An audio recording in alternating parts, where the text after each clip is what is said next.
Assalamualaikum Doktor. Kami daripada kumpulan A UM Sintok. Kumpulan ini terdiri daripada 4 orang. Saya sendiri Ahmad Daukan bin Kamarudin, nombor metrik 284134. Saudara Muhammad Saiful Adli bin Bakri 284149. Saudara Lee Lek Chen, nombor metrik 283765. Dan saudara Roslani bin Tahir, nombor metrik 284050. Untuk subjek kenegaraan Malaysia, tugasan pada kali ini kami memilih tajuk makanan warisan di Malaysia. Pengenalan. Malaysia merupakan sebuah negara Asia Tenggara yang memiliki 2 wilayah, iaitu Semenanjung Tanah Melayu dan Kepulauan Borneo, yang mempunyai 13 negeri dan 3 wilayah. Antara negara yang berjiran dengan Malaysia ialah Indonesia, Singapura, Thailand, Brunei, Filipina. Kedudukan Malaysia yang serigit dikelilingi negara-negara Asia menjadikan Malaysia menjadi sebuah negara yang menjadi perhatian umum. Malaysia adalah sebuah negara yang mengamalkan sistem raja perlembagaan persekutuan di mana tekanan dengan kepentingan bangsa, agama dan kaum. Pada tahun 2021 dianggarkan seramai 32.7 juta penduduk Malaysia berbanding 32.6 juta pada tahun 2020 dengan kadar pertumbuhan sebanyak 0.2%, yang mana kaum lelaki mendominasi kaum perempuan manakala sejumlah 16.83 juta orang, manakala perempuan 15.92 juta. Trend peningkatan populasi ini seiring dengan negara maju yang lain yang arah populasi menua. Berdasarkan sejarah, Malaysia antara negara yang dijajah oleh kuasa-kuasa besar Eropah seperti British. Di bawah pupuk daripada British, negara telah melalui pelbagai revolusi. Antara yang menarik perhatian ialah kemerdekaan Tanah Melayu pada tanggal 31 Ogos 1957. Pemerintahan British di Malaysia telah melakukan pelbagai perubahan, terutamanya dari aspek ekonomi. Pihak British telah membawa masuk buruh-buruh India untuk bekerja di sektor peradangan dan perlombongan. Selain itu, digalakkan kedatangan kaum Cina ke Malaysia juga memperlihatkan mereka mendominasi bidang perniagaan dan hanya segelintir sahaja yang bekerja di sektor perlombongan. Manakala kaum Melayu dan rakyat pribumi Malaysia lebih kepada aktiviti pertanian, peternakan dan perikanan mengutip hasil laut. Bentuk pentadbiran British telah mewujudkan jurang antara kaum, penggelasan pekerjaan mengikut kaum antara yang jelas kelihatan. Walau bagaimanapun, revolusi yang dilakukan oleh British telah menjadikan Malaysia sebagai sebuah negara yang harmoni dengan penduduk yang berbilang kaum.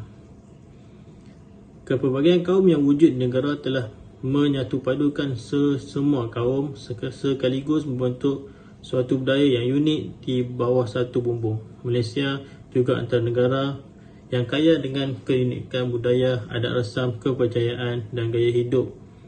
Kebanyakan pelancong di luar negara tertarik dengan keunikan yang ada di Malaysia. Kebanyakan pelancong luar negara tertarik dengan keunikan di Malaysia.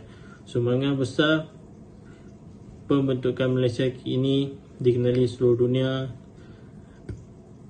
dengan negara yang bermasyarakat majmuk.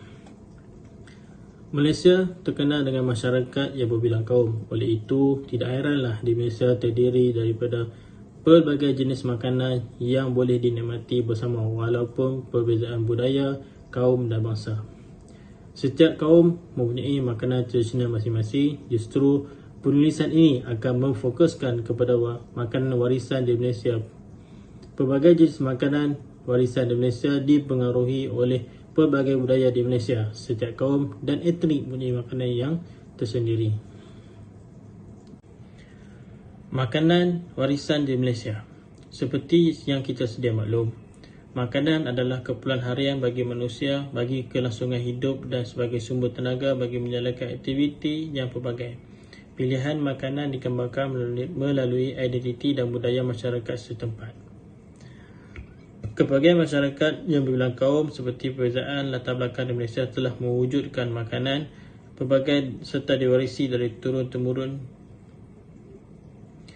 Dalam mendalami makanan warisan, ia bukan sekadar dirasai dan keunikan teksturnya, malah aromanya dapat membangkitkan selera seseorang. Kebiasaannya penyediaan dan resepi makanan berat, kuih muih, lauk pauk dan pencuci mulut akan diwarisi dari generasi ke generasi. Budaya ini sememangnya berlaku bagi kaum-kaum di Malaysia walaupun terdapat pelbagai makanan yang baru seperti chicken chop, pizza dan sebagainya. Untuk mengelak makanan warisan ini hilang di telan zaman, tanggungjawab Jabatan Warisan Negara giat melaksanakan pelbagai program untuk memastikan makanan warisan ini terus menjadi hidangan masyarakat dan dikenali kepada generasi akan datang. Makanan warisan terbagi kepada makanan yang dimasak dan makanan mentah. Makanan yang dimasak melalui teknik masakan seperti goreng, rebus, salai, bakar dan sebagainya. Makanan yang tidak dimasak melalui teknik jeruk, perak, penampaian dan lain-lain lagi. Kesemua unit tersebut dimasakkan mengikut cara masakan kaum masing-masing. Kebanyakan masyarakat kampung masih menggunakan teknik tradisional untuk memasak nasi, iaitu menggunakan dapur kayu. Teknik ini semakin hari dilupakan kerana tercipta alat canggih untuk memasak nasi. Makanan warisan kaum Cina. Kaum Cina merupakan kaum yang mendominasi perniagaan sejak kedatangan penjajah British. Mereka diberi galakkan oleh British untuk mengembangkan ekonomi tanah Melayu. Ketika itu, justru ramai orang Cina yang datang ke tanah Melayu bagi urusan jual beli. Kemerdekaan Malaysia telah memberi kelonggaran kepada orang Cina sebagai kerakyatan. Kehadiran mereka telah mengharmonikan Malaysia kerana adat istiadat mereka sangat menarik perhatian. Tahun Baru Cina merupakan Tahun Baru Cina. Mereka akan berkumpul bersama keluarga bagi menyambut perayaan dan beberapa makanan warisan akan dihidangkan, iaitu kuih bulan. Pesta kuih bulan atau dikenali sebagai Tanglong merupakan perayaan kedua terpenting bagi masyarakat Cina. Pesta ini disambut pada hari ke-15 bulan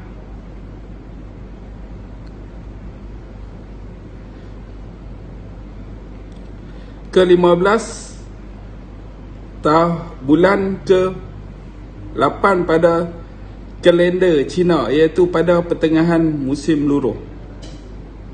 Pemerintahan dinasti Tang serta Maharaja, pegawai dan seluruh anggota keluarga akan berkumpul bersama-sama untuk menikmati pemandangan bulan penuh yang indah, sempena bulan penuh. Manakala perayaan ini diteruskan pada era dinasti Song dan kini masih lagi diteruskan oleh kaum Cina.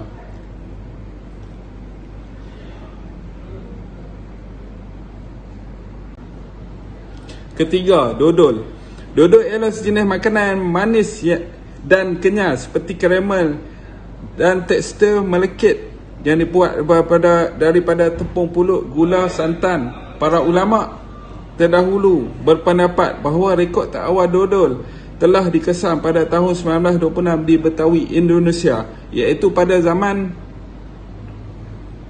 penjajahan Belanda. Dodol di Malaysia wujud dalam pelbagai variasi rasa. Banyak versi terbaru dodol diilhamkan oleh ide inovatif yang menghasilkan warna, tekstur, rasa yang menarik. Paling banyak versi popular dodol di Malaysia ialah dibuat daripada durian, kelapa dan pisang. Dodol-dodol antara sangat menarik. Cita rasa umum yang memang menyediakan serta mempunyai rasa yang berlarutan, di mana mereka memberi kepuasan kepada penggemar durian.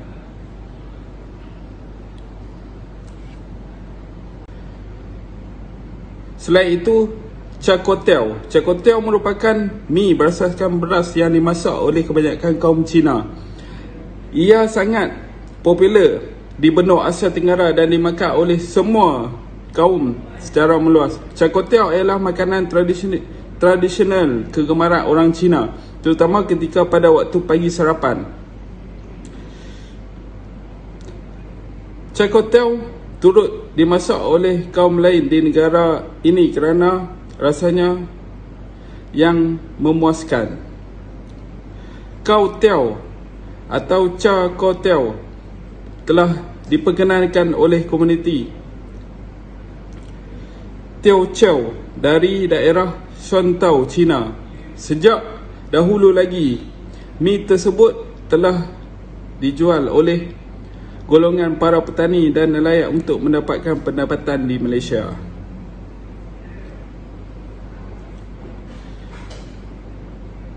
Kuih bakul. Kuih bakul atau dikenali sebagai Nian Gao merupakan makanan tradisional kaum Cina yang diperbuat daripada tepung pulut dan gula. Kuih bakul seakan-akan dodol kerana kenyal. Proses pembuatan kuih ini memakan masa dalam 3 hari.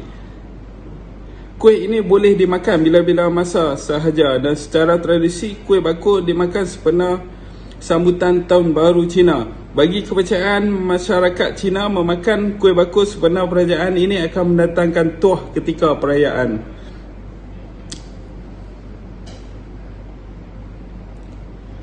Masyarakat Cina Asia Tenggara di Malaysia, Thailand, Singapura dan Indonesia, kebanyakan mereka akan menghidangkan kuih bakul sempena perayaan.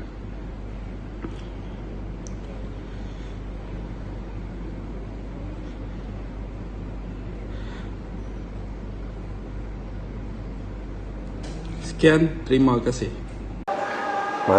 Malaysia yang gemar hidangan kaum lain, thosai boleh didapati dengan mudah di mana-mana kedai makan seperti kedai mamak, gerai-gerai dan restoran India. Tambahan, thosai juga boleh dimakan dengan lauk sampingan sebagai makanan tambahan. Sebagai contoh, thosai dimakan dengan kari ayam, daging kambing, sarding, sambal dan lain-lain lagi. Gambar 11 merupakan thosai makanan tradisional kaum India. Temu bual telah diadakan bersama seorang pelanggan restoran mamak di Pulau Pinang, iaitu Encik Karul berusia 45 tahun. Beliau menyatakan kebanyakan pelanggan yang menikmati hidangan thosai adalah masyarakat India. Mereka ini gemar memakan thosai dengan hidangan nasi berlauk. Walau bagaimanapun, ada juga di kalangan lain-lain bangsa yang menempah thosai namun hanya sekelintir sahaja. Bagi kaum lain-lain, thosai hanya dimakan untuk waktu pagi atau malam sahaja menurut beliau. Gambar 12 sebagai bukti temu bual. 53. Wadai. Di samping itu, makanan warisan India juga ialah wadai. Wadai juga makanan yang telah lama dalam budaya masyarakat India Malaysia. Wadai terdiri daripada 2 jenis, iaitu parupu wadai dan wulutu wadai. Proses membuat parupu wadai daripada kacang, dal, bawang merah, daun kari dan cili. Manakala proses membuat wulutu wadai ialah tepung beras bentuk bulat dan lubang di bahagian tengah. Kebiasaan ulu wadai dicampur dengan conik untuk memasak wadai. Ia hanya digoreng dengan kualiti minyak yang banyak. Wadai boleh dimakan dengan sambal, kuah kari dan begitu sahaja ketika panas. Wadai lebih rangup. Menunjuk Hatina pada tahun 2015, wadai mempunyai khasiat tersendiri kerana kacang dalam wadai mengandungi protein yang tinggi, mampu meningkatkan metabolisme buah pinggang. Keunikan makanan dan masyarakat India membuktikan bahawa meningkatkan kestabilan kesihatan manusia kerana diperbuat daripada sumber-sumber berkhasiat. Rujuk kepada Rajah 13. Thosai adalah satu makanan tradisional masyarakat India yang dibawa oleh kaum India datang ke Malaysia. Di India, thosai merupakan makanan rujin masyarakat tempatan. Thosai memiliki nama lain seperti dosa, dosai, tosai dan cakuli. Thosai juga diperbuat dalam beberapa jenis, iaitu thosai telur, thosai bawang dan lain-lain lagi. Kaum India menjadikan thosai sebagai sarapan pagi dan makan malam. Kebanyakan mereka berumur lebih suka memakan thosai berbanding golongan muda. Khasiat thosai sememangnya kaya dengan karbohidrat dan protein serta sesuai untuk individu untuk menambahkan tenaga.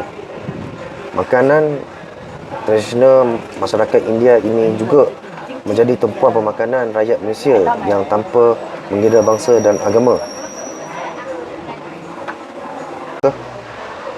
Nama saya Lili Chien, nombor matrik 283765.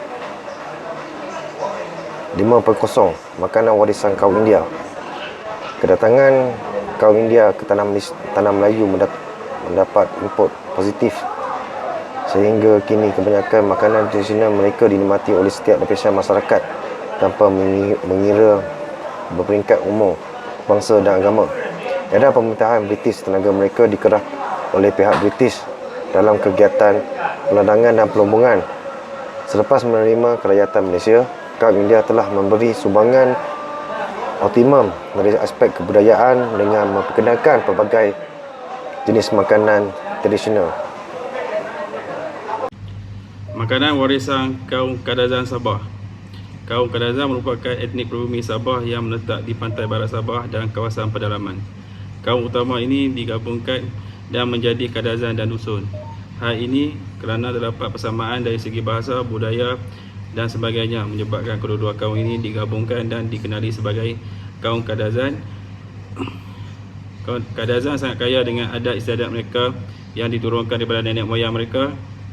Keunikan budaya Kadazan melambangkan mereka sebagai kaum dengan populasi yang majoriti di Sabah. Makanan warisan kaum Kadazan terbagi kepada dua, iaitu tuhau dan ambuyat. Tuhau dalam bahasa Kadazan, tuhau disebut sebagai umbuk tepus. Dalam nama saintifiknya, tuhau adalah E. coccinea, yang merupakan jenis sayur dan makanan yang dimakan sejak dulu lagi.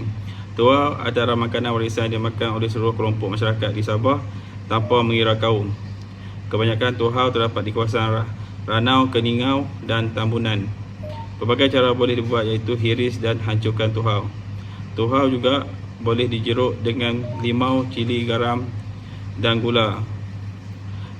Gambar 16 menunjukkan makanan tuhau. Bagi makanan ambuyat, antara makanan tradisi masyarakat Kadazan di Brunei, ambuyat sebagai makanan kemasan. Ambuyat diperolehi daripada pokok rumbia dan diproses menjadi sagu rumbia. Bagi kaum Kadazan, ambuyat dimakan dengan sayur, ikan dan sebagainya. Dalam upacara perkahwinan dan majlis keramaian, ambuyat adalah menu wajib bagi kaum berkenaan. Kebiasaannya, ambuyat dimakan menggunakan kayu penyepit. Malah manfaat ambuyat adalah membantu pembuangan toksik dalam badan. Gambar 17 adalah ambuyat, makanan tradisional kaum Kadazan. Kesimpulan, Malaysia merupakan sebuah negara yang mempunyai pelbagai kaum, etnik dan bahasa. Secara tidak langsung, hal ini akan mewujudkan makanan yang pelbagai. Setiap kaum mempunyai makanan tradisional masing-masing yang diwarisi turun-temurun. Jenis makanan yang melambangkan identiti sebuah kaum. Berdasarkan pembelajaran, makanan ini banyak disajikan ketika perayaan, upacara dan majlis keramaian. Setengah makanan juga dimakan setiap hari oleh seluruh lapisan masyarakat. Walau bagaimanapun, revolusi yang berlaku begitu pantas dalam budaya masyarakat telah menutup mata seseorang supaya makanan tradisional terus dilupakan. Setengah makanan juga hampir ditelan zaman kerana sikap manusia yang mementingkan perubahan. Bagi generasi Y, mereka tidak akan menikmati makanan tradisional kaum masing-masing jika peranan ibu bapa mereka tidak begitu tinggi dalam memperkenalkan makanan tradisional. Oleh hal yang demikian, penubuhan Jabatan Warisan Negara amat penting bagi mengekalkan tradisi kaum-kaum yang ada di negara ini. Jabatan ini juga bertanggungjawab dalam pelbagai khazanah negara warisan negara supaya tidak hilang begitu saja. Justru peranan setiap lapisan masyarakat perlu ditingkatkan sebelum makanan warisan ini hilang ditelan zaman. Terima kasih.